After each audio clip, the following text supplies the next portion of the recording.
ชนคนไทยบ้านเขาธรรมดาน้อยนักน้อยหนาสิหูเรื่องการเมืองสิเห็นแต่เขาเว้าได้ยินแต่เขาว่าแต่บ่เคยไปสัมผัสเนื้อในมันแท้ๆแล้วไอ้พวกสสพวกนักการเมืองมันคนไก่คนของเฮาก็แล้วแต่พอเข้าไปแล้วก็มิดจัดกลายเป็นคนของเขาเบิด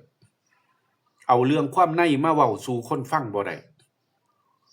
ถ้ายังสังกัดพรรคเมื่อการเมืองนั้นพรรคการเมืองนี้อยู่เขาก็สิบ่ลงสมัครเพราะว่ากฎหมายเขาออกมาว่าบ่มีการสมัครอิสระผู้ใดอยากเป็นผู้แทนราษฎรต้องไปสังกัดพรรคภายในเท่านั้นเท่านี้แล้วพรรคจะต้องมีสาขาต้องหาสมาชิกเท่านั้นเท่านี้ซึ่งมันเป็นจำนวนมหาศาลฉะนั้นผมเลยบอกว่าคนพื้นบ้านเฮาตั้งได้แต่คณะหมอลำการตั้งพรรคการเมืองมันจดตั้งได้แต่มันบ่สามารถขับเคลื่อนอุดมการณ์ของพรรคการเมืองได้เพราะว่ามันต้องใส่เงิน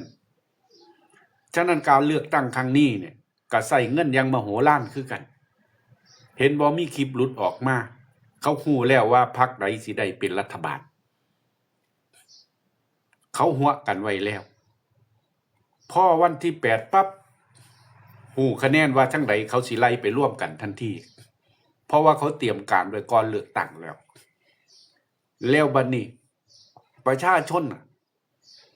คุณภาพยังบ่ทันพอยังบ่มีดุลพินิจในการตัดสินใจเลือกคนดีหรือเลือกคนบ่ดีเข้าไปได้ฉะนั้นผมเลยว่าถ้าเลือกถ้ายังสงสัยอยู่ว่าจักสิเลือกจังไดจักบักใดมันดีจริงจักบักใดมันดีแท้ดีปลอมฉะนั้นถ้าลังเลอยู่บ่เอาผู้ใดก็คือกาโหวตโน่ครับ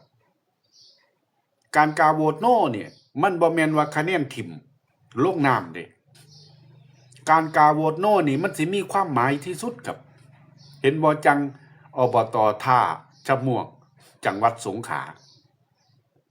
แม้นมีผู้สมัครเพียงผู้เดียวเขาก็บ่กล้าให้กกต.จะต้องไปเปิดรับสมัครใหม่คนเก่านี่ก็จบไปกลับขึ้นมาสมัคร